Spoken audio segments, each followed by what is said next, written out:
parole, mais attention, quelle parole? Eh bien, il s'est passé quelque chose, il y a quelques jours, le 6 mars dernier, vous voyez, c'est pas loin. L'Assemblée nationale a adopté en première lecture, mercredi dernier, une proposition de loi visant à renforcer, je cite exactement, à renforcer la réponse pénale contre les infractions à caractère raciste, antisémite ou discriminatoire. Et qui n'est pas contre? Au départ, excellent, très bonne pavé de bonnes intentions. Qui va être contre les appels à la haine, les appels au racisme, les appels au meurtre, évidemment. Et la loi est déjà là, il y a des sanctions pour ça, et c'est plus que légitime, c'est nécessaire. Mais, on a voulu ajouter quelque chose. Alors, qu'est-ce qu'on a ajouté dans cet article premier? Eh bien, je le lis avant de passer la parole. Justement, je voudrais que Maître Gilbert Collard réagisse. Écoutez-moi bien. La section 3 ter de l'article 2. Des provocations, diffamations et injures non publiques présentant un caractère raciste ou discriminatoire. Je cite. La provocation non publique à la discrimination, à la haine ou à la violence à l'égard d'une personne ou d'un groupe de personnes en raison de leur origine ou de leur appartenance ou de leur non-appartenance, vraie ou supposée, à une ethnie, une nation, une prétendue race ou une religion déterminée, est punie d'une amende de 3 750 €. Est punie, second article, de la même peine, la provocation non publique à la haine ou à la violence à l'égard d'une personne ou d'un groupe de personnes en raison de leur sexe, de leur orientation sexuelle, de leur identité de genre, vraie ou supposée, ou de leur handicap, ainsi que la provocation non publique à l'égard de ces mêmes personnes, etc., etc. Ça veut dire, si je traduis, c'est que vous êtes avec des amis, vous êtes en famille, vous êtes, etc., et certains d'amis, du cousin de famille, dit des choses. Je dis bien en privé, eh bien attention, vous êtes passible d'une amende de 3 750 €. Gilbert Collard, vous êtes avocat, vous êtes député européen. Qu'est-ce qui se passe? Ils deviennent fous. Qu'est-ce que je vous dis? Ils deviennent fous. Il faut se rappeler quand même ce qu'enseignait le philosophe du droit, Monsieur Villet, moi que j'ai eu comme prof. Il nous disait la loi, c'est un enfer pavé de bonnes intentions, dont des juges peuvent faire des mauvaises intentions. Ouais. On ne sait jamais ce qu'une loi peut devenir. Moi, j'ai envie de demander à tous nos amis de lire le journal de Maurice Garçon, un grand avocat du siècle dernier, qui a raconté comment la loi sous l'occupation, la loi républicaine, avait pu être utilisée pour persécuter des hommes et des femmes. Alors la question qui se pose dans ce nouveau texte que vous venez de lire, alors vous savez, un texte de loi, il faut le lire, le relire, le peser, le sous-peser, bien sûr, pour bien comprendre tous les dangers qu'il peut représenter. Ce texte, notamment, il parle des injures qu'on pourrait faire à une nation. Vous l'avez remarqué ? Ouais. Il y a le terme nation qui est employé aussi.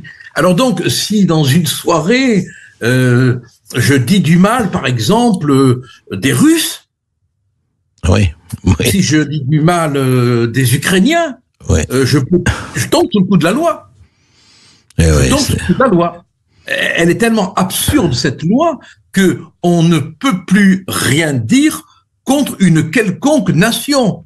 Fût-elle une nation qui commettrait des crimes, peut-être. Ou l'Iran, ou autre chose. L'Iran ou autre chose. Mais surtout, la question effrayante, celle qui fait peur, celle qui fait trembler les verres, les assiettes, les couteaux, les fourchettes, c'est comment on va rapporter la preuve.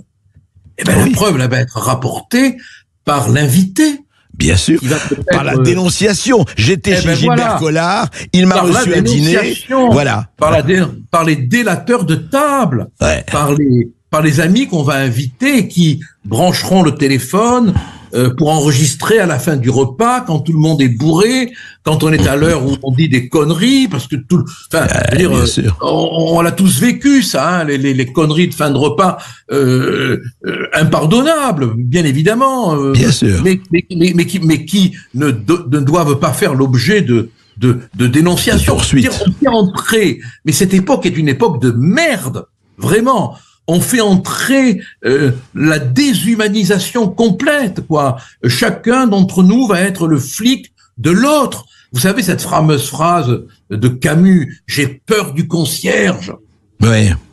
Ah, ouais. Qu'est-ce que c'était l'occupation? La peur du concierge. Mais oui, mais partout il va y avoir des concierges maintenant qui vont pouvoir tendre des pièges, et même parmi ses propres amis ou fréquentations ou relations.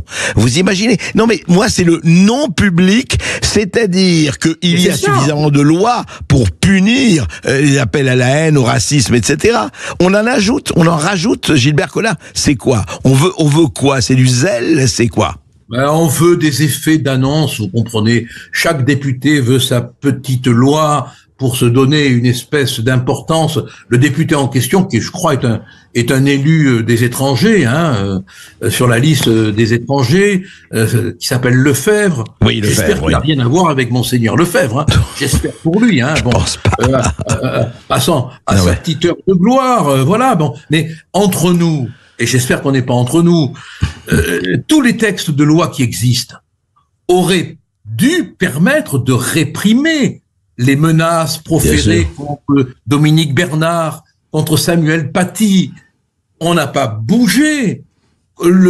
L'imam Majoubi, depuis fort longtemps, la loi aurait permis de le réprimer, de s'en saisir, mais on l'a pas fait.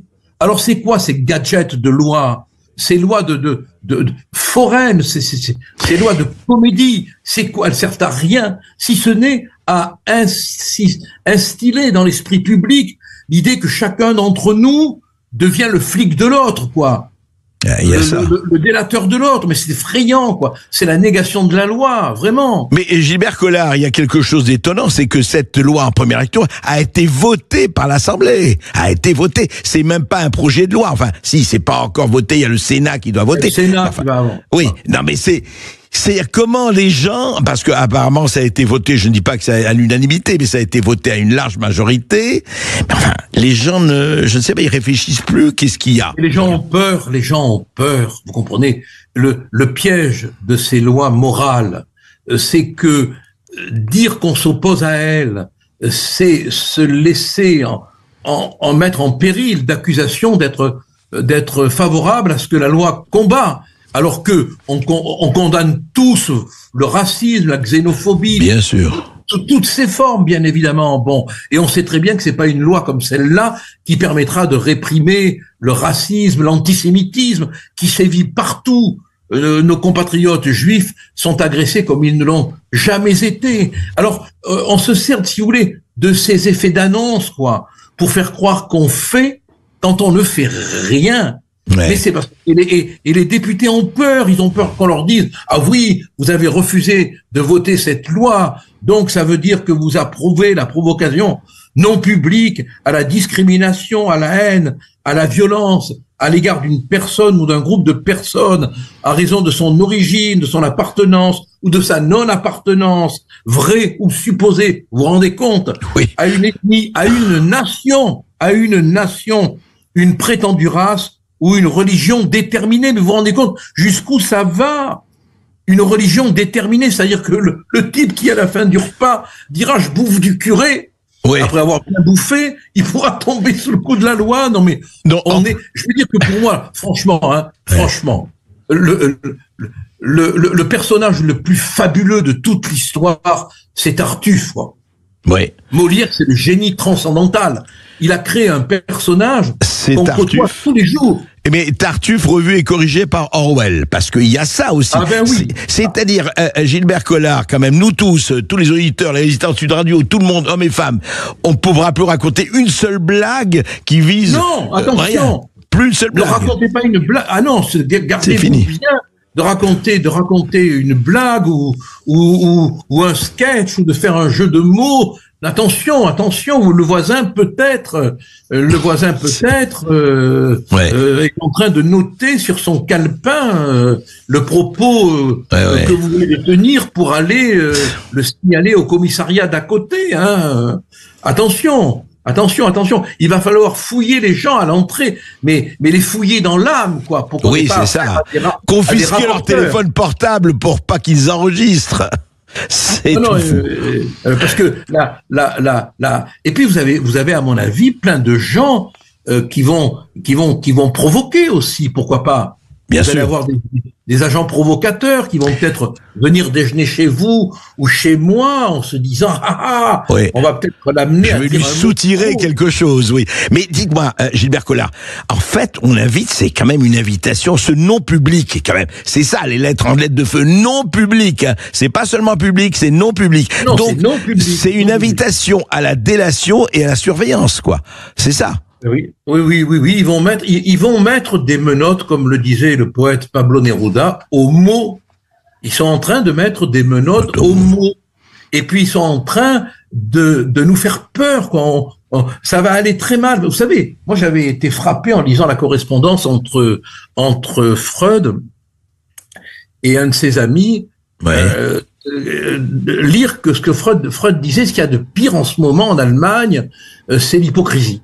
Voilà, les gens me disent des choses qu'ils n'oseraient jamais dire en public. Il y a un tel refoulement de la parole que ça en devient angoissant. C'était avec Stefan Zweig. Hein, bon, Ouais.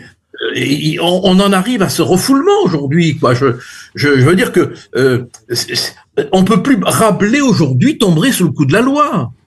Rabelais tomberait sous le coup de la loi.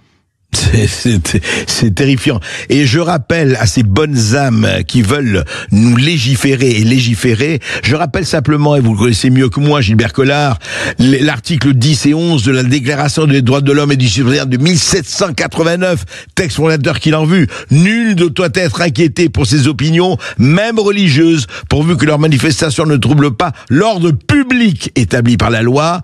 Et la libre communication des pensées et des opinions est un des droits les plus précieux de l'homme.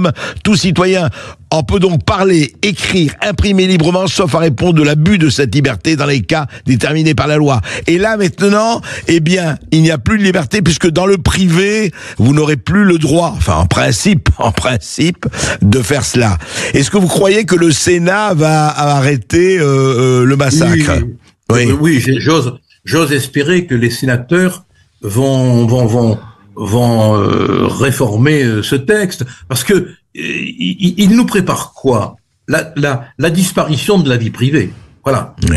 Finalement, il y a une telle volonté de soumettre l'esprit à la domination d'une pensée préfabriquée collective, que la sphère de vie privée, qui est comme un radeau, comme un refuge, Bien sûr. tout est fait pour la diminuer, quoi, pour la détruire. Mais... Tout est fait pour la détruire. Eh bien, écoutez, notre vie privée ne sera pas faite de privation, je l'espère. Merci Gilbert Collard. Moi, je les emmerde, franchement, hein, je vous le dis clairement, voilà. Vive Cambronne, et vive Victor Hugo qui a su rendre le mot de Cambronne célèbre. Célèbre, absolument. Eh bien, écoutez, Merde in France, merci Gilbert Collard.